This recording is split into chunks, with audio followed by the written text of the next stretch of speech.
Bon appetit. Bon appetit. Thank you for making this. Thank you for having me. Of course. How easy was this? Insane. I'm Sunday afternoon. I'm gonna do this. You're watching an episode of Queer Eye. One episode of Queer Eye is how much time it took to do all this. This is crazy. Is that a good little placement for the show? I'm really happy. This is awesome. My parents would love this. Crushing my luck for you. You're gonna be very close. Should I be doing the same? No, I'm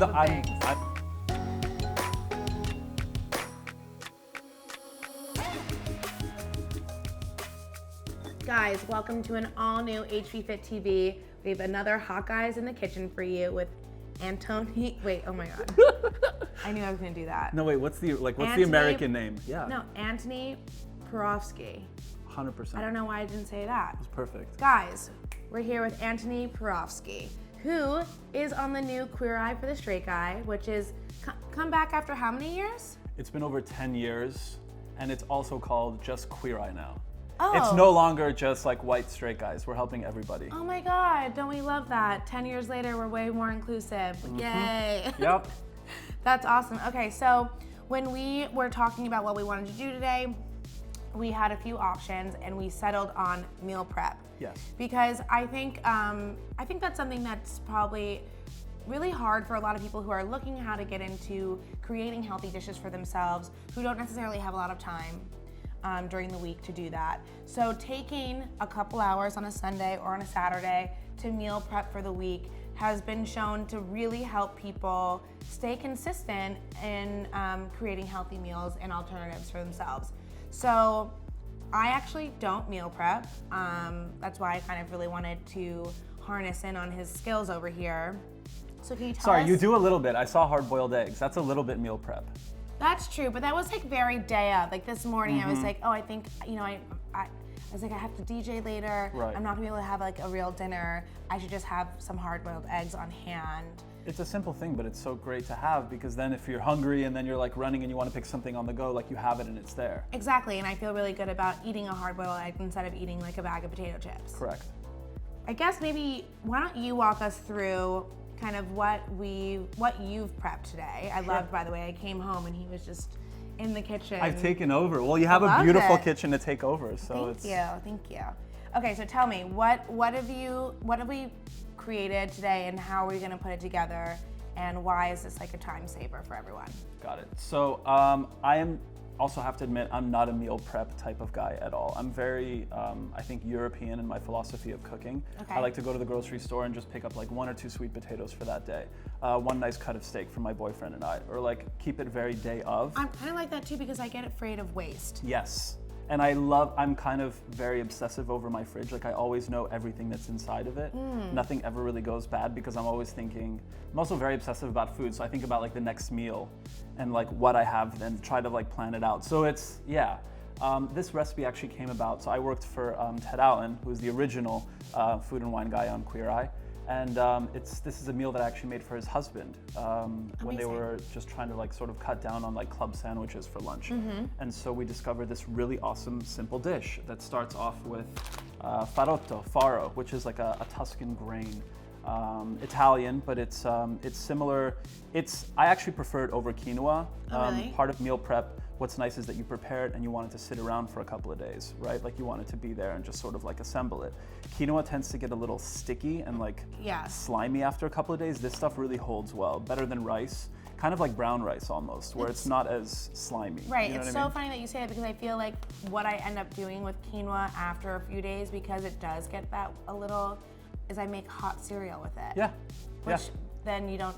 But that's great. You're repurposing it. And Right, it's awesome. right. But it's also, I don't know. I think it's good to sort of like I get obsessed with ingredients and like quinoa. If I see quinoa on another menu for like another bowl place, You're like, forget it. it's like too much. I know. So and this stuff is really great. Okay. And then you just throw this into water, and then cook it, and in 10 minutes it's basically there. Amazing. The only way that I like to make it a little different, actually, and I'll have you try it right here, is you can cook it in water, which is totally fine.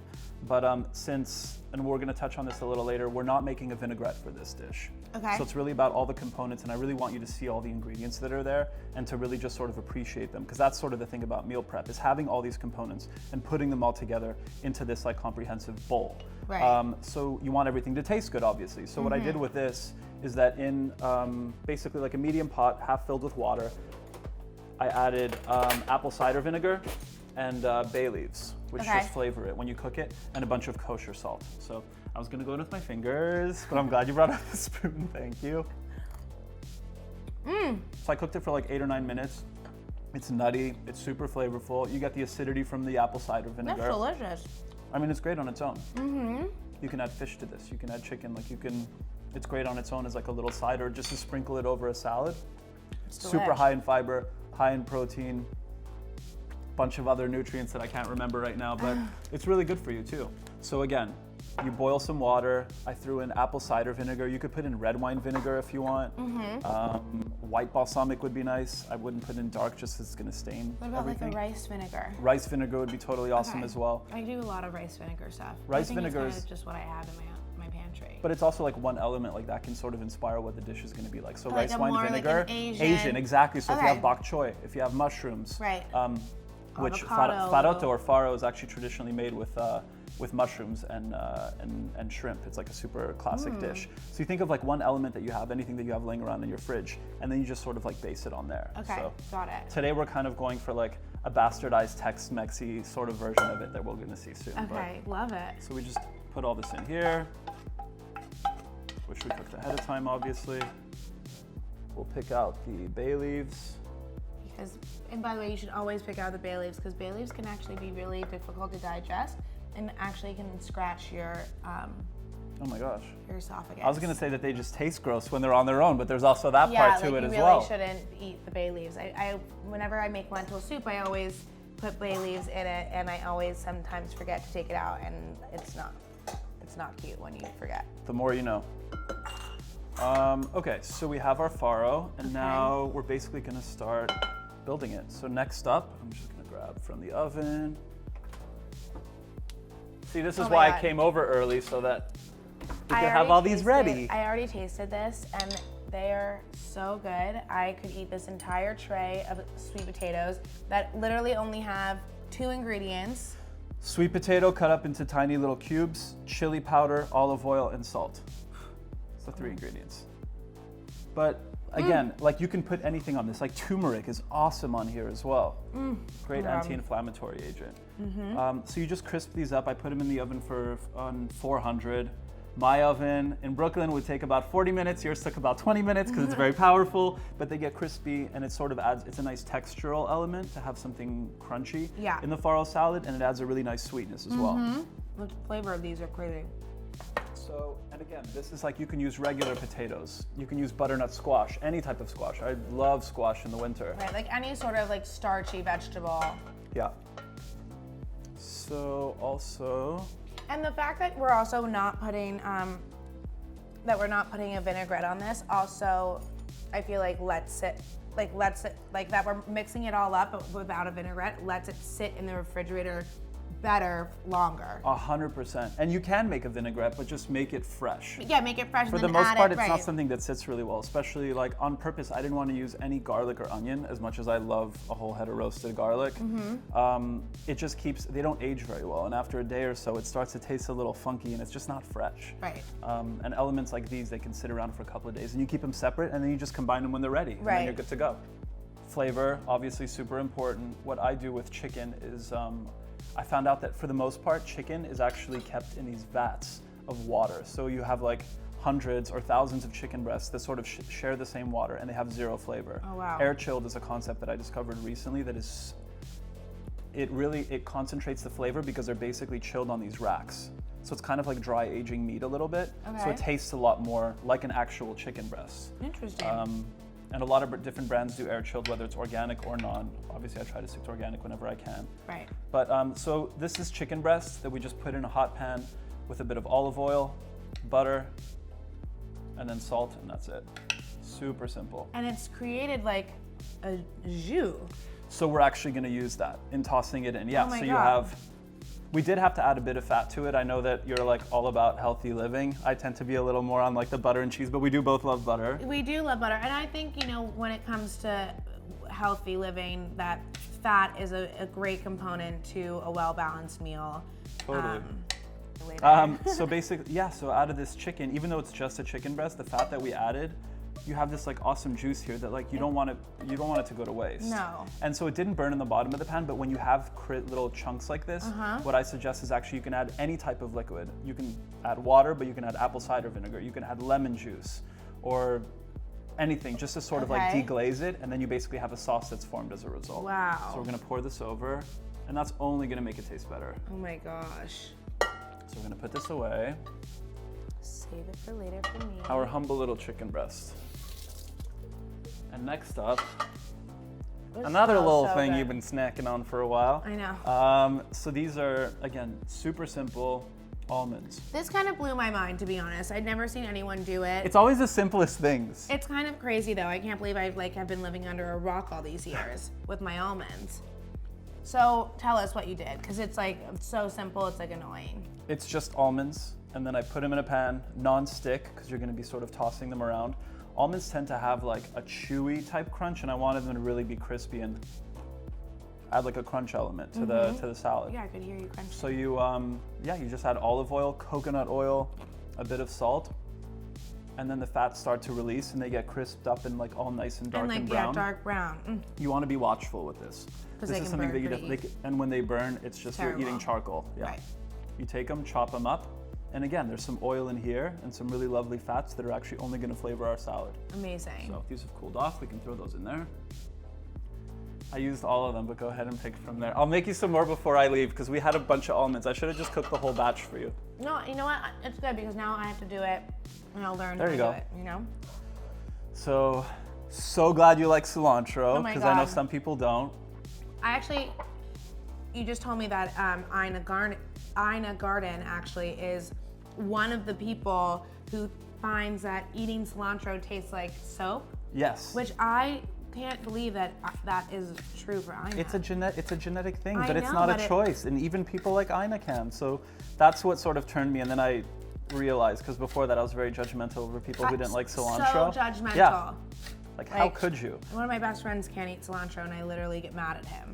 So yeah, one of my castmates, Jonathan, the hair and grooming guy on our show, he would come over and we would do these like fajita Wednesdays.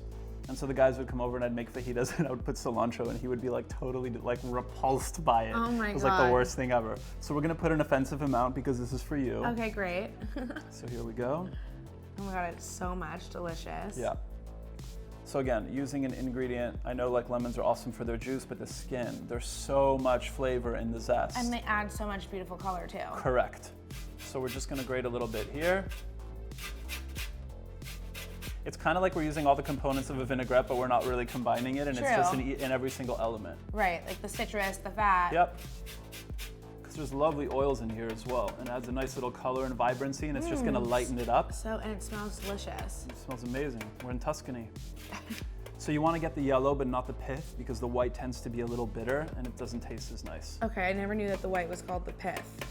I think it is, isn't it? I don't know. Maybe I just invented it. It was my first time We hearing can that. Google it. And what's nice also is that some lemons, if you don't, if the skin is a little too rough, I don't use my microwave for anything except microwavable popcorn. But if you put a lemon in there for like 6 seconds, it actually makes it a lot easier to squeeze. Oh, really? Yeah. And then if you grate the That's a skin good off of hack. it, it makes it a lot easier to sort of squeeze out as well. So just a bit of fresh lemon. As I was saying, like with this, it's really about finding stuff that's like laying around in your fridge. Baby arugula, which adds like a really nice pepperiness to it, and it's sort of gonna lighten it up because it is a little heavy at this point, even with the cilantro. So you just throw a little bit of this in. This is pre-washed. And it just makes it more of a salad. I did not realize Wanna that. do it? Sure. That it looks like Chobani rebranded. Oh yeah. I didn't It looks so realize old that. school, like this is from the 1920s. It kind of looks amazing though. I'm into it. Better than it looked before. It's minimal. Okay, so by the way, when you did the farro, Yeah. you did the whole bag, right? So I did a whole little, yeah, that's Okay. an entire bag. So this salad looks like it could literally feed like 6 people. This is a lot. But this is amazing because it's just one bag and like that was 2 chicken breasts, not even a full sweet potato. Like I feel like people are a little confused as to how many vegetables can actually feed or end up being a serving. You know what I mean? Well, if you're going for like family and you want to keep it really inexpensive, you do more farro because it's more filling. If you're Right. cooking for you and your husband for like a lunch, for example, you can use this stuff and sprinkle it over a salad. So Right. the ratio is really all up to you. Some people like more, others like less. Right. This looks beautiful. Do you yeah. want to plate it in like little? Sweet potato in there. Beautiful. Like you can put in the summer when tomatoes are in season. You have the beautiful little cherry ones. You can throw those in there. Like there's really, there's nothing you can't put in here. Zucchinis are really nice as well. I cut them into thin slices and you roast them and they get all nice and crispy with olive oil. Like so good. Wait, when you do it like long and thin or circular and thin? I do circular, so they're like chips. Oh, okay. So when I think of zucchini, zucchini is also in a lot of Greek food. So Right. then I can make my own tzatziki. So you take Greek yogurt, grate some more cucumber in there, a bit of garlic. So you can make it any. This is Right. a little more Tex-Mexy. So we have the chili seasoning, Right. the chili powder with the chicken. We have like Greek yogurt, which is like sour cream, my version of it. And then there was an avocado that I saw laying around as well. We can add that on for like another creaminess factor. Right. This is beautiful. It's so simple. It's And it's like, also like really bright, vibrant, and you've got like Yeah. all the elements. But isn't it nice when you can like see all the components there? Like you know exactly Totally. what it is that you're eating. Like that's how I want to eat during the week. Right. You know? Definitely. I know. Why is it always on the weekends we're like Short rib mac and cheese. throw it all to shit? Why not? Just a bit more oil. I make my own tzatziki too, and I add like dill and garlic. Love tzatziki. Tzatziki with sweet potatoes in the oven. Anyway, I digress. Really? Yeah. Love it. Okay. Look at this. Are we missing anything? No. There's an avocado that's over there. Okay, this looks gorgeous. Should we have a bite? Uh huh. Okay, I don't know. I think this one was mine. This one's mine because it's messy. All right. Bon appetit. Bon appetit. Thank you for making this. Thank you for having me. Of course. How easy was this? Insane. I'm Sunday afternoon. I'm gonna do this. You're watching an episode of Queer Eye. One episode of Queer Eye is how much time it took I to know, do all which this. is crazy. Was that a good little placement for the show? I'm really happy. Oh my god. With the cilantro and the yogurt The and lemon the almonds. comes through. A little kick from the sweet potato. You could put cayenne in there if you want a little bit of heat for some fiber. Guys, this is so delicious and easy.